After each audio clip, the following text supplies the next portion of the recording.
Sao Paulo is a modern South American metropolis of over 8 million people. Recent years have brought tremendous commercial and residential growth, making it a center for much of Brazil's business and trade activity. The crowded, busy streets, lined with tall buildings, give Sao Paulo that look familiar to modern urban areas. As in other cities, the skyline is dominated by high-rise buildings. These skyscrapers are the concrete expressions of modern technology and commerce. But they're not simply monuments. They are environments.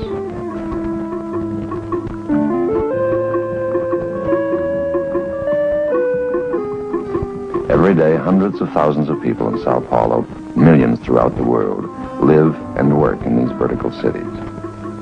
The safety of those people depends upon these structures and their contents. Across from Sao Paulo City Hall stands the 2-year-old, 25-story Joelma building. The Crefisa Group, an investment company, occupied the entire building with offices for its 1,000 employees. Friday morning, the 1st of February, 1974, 756 employees were inside when a fire started.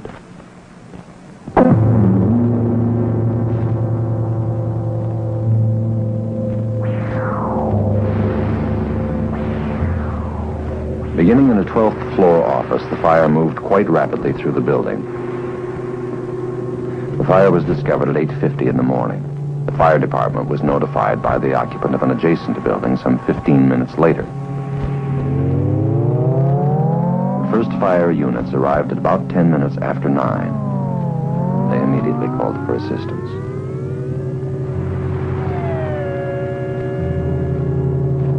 The additional units were delayed by morning traffic and did not arrive until about 9:30. By then, flames reached nearly to the roof. There were 12 pumpers, 3 aerial ladders, an elevating platform, and 300 firefighters at the scene. First attempts by firefighters to enter the building by the central stairway were halted at the 11th floor. Dense smoke and intense heat made it impossible for them to go further.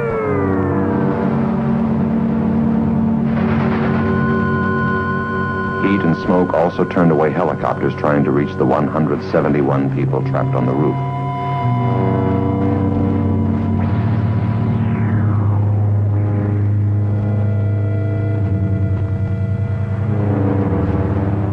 Firefighters then worked from the street with master stream appliances and the elevating platform. The 144-foot ladders were raised in an attempt to rescue people stranded on ledges, but their reach at best was only to the 15th floor.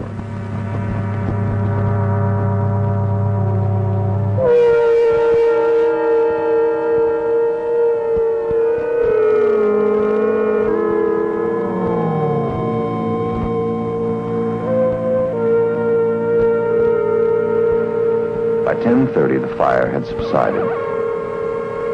In less than 2 hours, it had consumed all combustibles and burned out.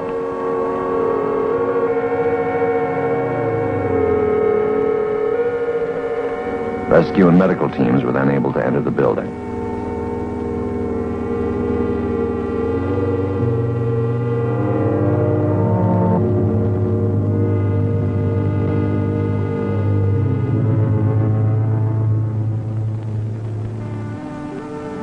The Joelma building is 25 stories of reinforced concrete located at the intersection of 2 major streets. To accommodate this site, the 2-year-old building has a rather unusual shape. It has 2 roof areas, with the elevator penthouse rising in between. This central core contains 4 elevators and a single open stairway which runs the full height of the structure. The elevators and stairway provide the only access to the interior of the building. The roofs, north and south, are simply unfinished floor slabs, the owner intending to add several more stories at some later date. To allow for water drainage, a peaked wooden superstructure was built and corrugated concrete tiles laid on top. The first 10 floors are a parking garage. The top 15 are business offices.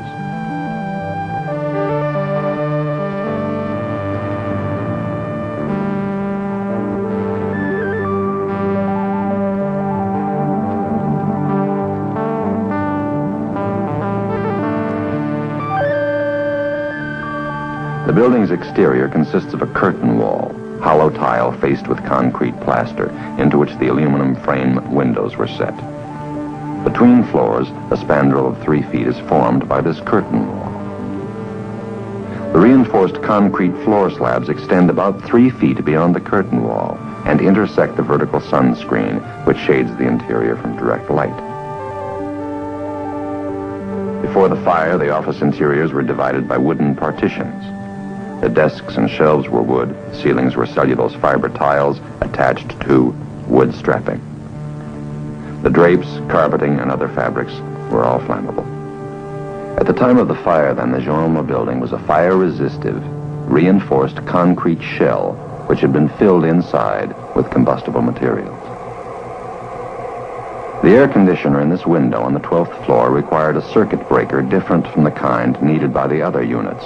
At the time of installation, none was available, so in order to use the machine, it was installed bypassing the electrical control panel for the floor. The fire started here. It caught quickly and spread rapidly.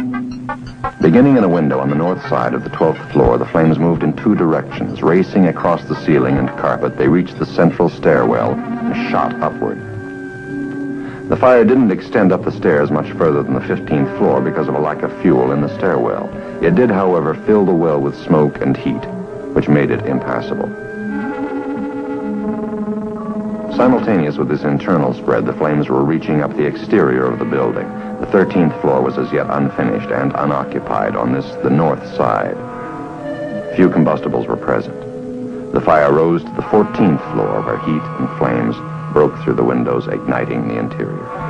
While it continued its climb up the exterior of the north side, reaching higher and higher as each floor added more fuel, the fire also traveled across the 14th floor and into the south tower.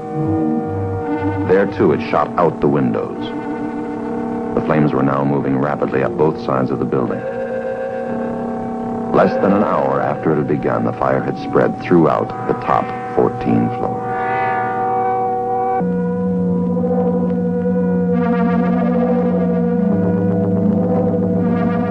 "601 Kerfisul employees were in the office towers when the fire started. Quite early in the fire, some 300 had been evacuated from the upper floors by elevator. The 4 elevator operators were able to make only a few trips, however, before heat and smoke within the building became too intense for them to continue. For those people remaining, the Joelma building offered little safety. It had no emergency lighting, alarm, or sprinkler systems.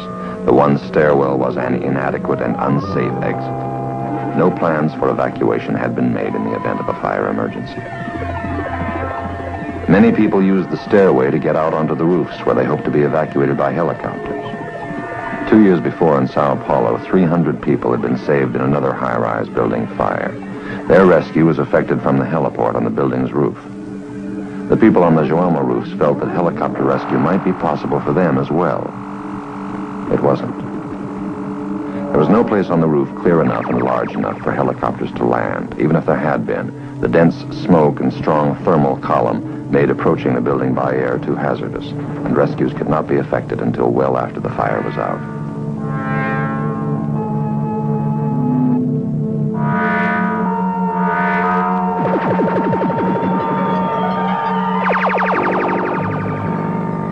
Of the 171 people who went to the roofs, only 81 survived. All 60 on the south side were found dead. On the north side, some people had crawled under the tiles of the drainage roof and were shielded from the heat. They alone were found alive. Other people in the building had gone to the bathrooms, where they desperately doused themselves with water. As the fire progressed, these rooms filled with smoke. People inside were overcome, and they died. But some had climbed onto the ledges outside and were able to get air while being protected from the heat and flames. Several people lowered themselves from floor to floor and eventually made it to the aerial ladders. Most, however, remained where they were and could not be reached until after the fire was out. 41 people were rescued over ladders.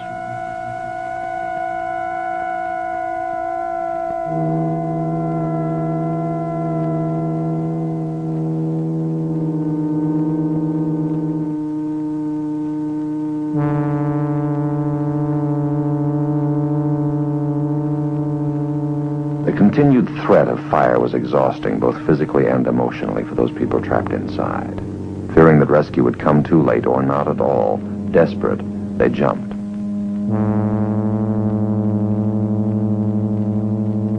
People on the ground waved to them to stay where they were. They held up signs saying, "Remain calm. The fire is out." Still they jumped, hoping to grab a ladder or survive the fall.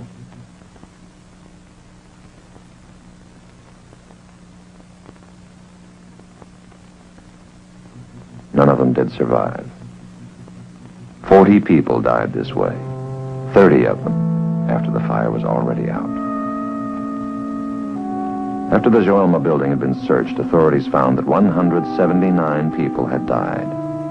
This was the greatest loss of life in any high-rise building fire. United States codes and standards generally would not permit conditions that would lead to a tragedy such as this. Though the building itself was fire-resistive, the building's interior partitions and ceilings were combustible. A fire was not necessarily inevitable in this situation, but it was certain that once a fire began, rapidly, nothing was there to stop it. No sprinkler system had been installed. No compartmental designing had been done. The fire department was ineffective in subduing the fire because of a late alarm, the rapid spread of the fire, the distance of the fire from the ground, and their inability to gain access to the building. There was no automatic detection and alarm system to notify the fire department. Firefighters, arriving only 5 minutes after notification, about 20 minutes after the fire was first discovered, found the stairwell filled with smoke and the elevators unusable. Their attack from the street was limited because the fire had already spread from the 12th to the 16th story. The protection must be built into a high-rise building. The potential loss of life is very great in such a structure and increases dramatically with every story. For the occupants of such a building, the only thing between safety and tragedy in a fire situation is the existence and enforcement of adequate local standards and codes. If occupants have no way out of the building, but also no place safe inside, they're trapped. If systems and materials within the building are not holding down the fire spread until the fire department can get there, then the situation may be too far advanced when they do arrive. Such was the case in Sao Paulo on February 1st, 1974, and 179 people died.